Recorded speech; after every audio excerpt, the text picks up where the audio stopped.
Alo Mingalaba. Hey there! Do you know about ChatGPT? It's not just a chatbot, it's your creative assistant. Imagine this. As a content creator, you can ask it to write scripts, create video ideas, and even plan your posts. How cool is that? Need stunning photos? Just ask ChatGPT to write a photo prompt, and AI will generate beautiful images for you. Struggling with translations? No worries. It helps you translate from Burmese to English, fast and easy. And that's not all. You can create captions, blog posts, and even full YouTube video scripts, all in minutes. Remember, AI is not only for big companies. It's for you, for your future, for your creativity. So, start using AI tools like ChatGPT. Be smart, be creative, be ready for tomorrow. Start exploring with ChatGPT today.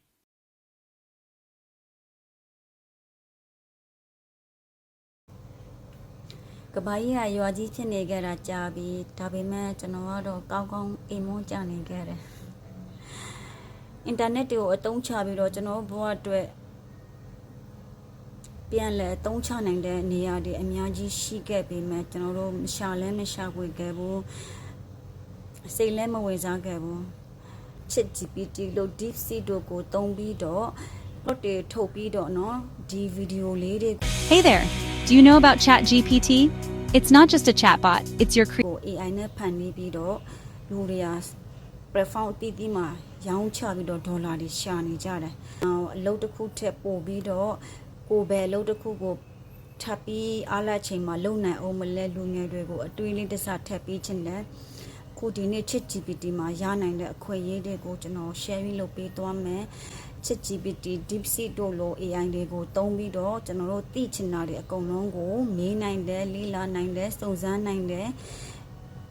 ChatGPT မှာဆိုလို့ရှိရင်ဓာတ်ပုံကလေးတွေအစားတောင်းနိုင်တယ် social platform တွေမှာကျွန်တော်တို့ content တွေဖန်တီးတဲ့အခါမှာကိုယ်ပိုင်ဓာတ်ပုံကလေးတွေလိုအပ်တယ်အဲ့ဒါကို ChatGPT မှာ free တောင်းနိုင်တယ်เนาะဘာသာစကားမျိုးမျိုးကိုလည်း translate လုပ်ပေးနိုင်တယ်ကိုယ့်ရဲ့ AI video တွေကိုဖန်တီးဖို့အတွက် prompt တွေကိုလည်းပဲသူ့စီကနေပြီးတော့တောင်းခံနိုင်တယ်အပြင်ကိုတခြားလုပ်နိုင်တာတွေကတော့အများကြီးရှိတယ်ကျွန်တော်ခုဗီဒီယိုလေးဒီဗီဒီယိုလေးကို ChatGPT ကိုမြန်မာလူငယ်တွေသုံးသပ်တဲ့အကြောင်းအင်္ဂလိပ်လိုဒီ AI ကိုပြောခိုင်းတဲ့ဗီဒီယိုလေးလုပ်ခဲ့တာเนาะ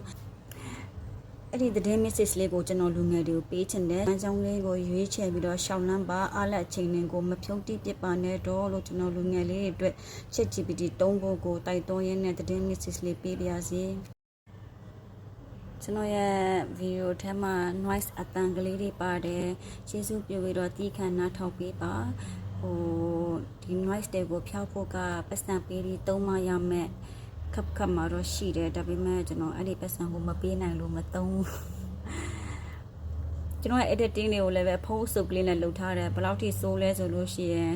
video record screen record တော့ဖမ်းလို့မရတဲ့ဖုန်းစုပ်ကလေးနဲ့လုပ်ထားတယ်အဲ့မို့လို့ကျွန်တော်ဒီ ChatGPT 3နည်းကိုပုံကလေးနဲ့ပဲပြမယ်เนาะကျွန်တော်တို့ ChatGPT ကို Play Store ထဲနေပြီးတော့ရှာပြီးတော့ download ဆွဲပါပြီးလို့ရှိရင် Gmail ကိုရဲ့ Gmail ကိုထည့်ပါအဲ့ဒါပြီးရင်ကိုသုံးဖို့အဆင်သင့်ဖြစ်ပါပြီเนาะသူမှအဲ့မှာမေးခွန်းမေးရမယ့်နေရာလေးမှာမေးခွန်းလေးမေးပါပုံတောင်းချင်တဲ့ဆိုရှင်ငါ့ကိုပုံလေးထုတ်ပေးပါဆိုပြီးတော့တောင်းဆိုနိုင်ပါတယ်เนาะအားလုံးအဆင်ပြေကြပါစေ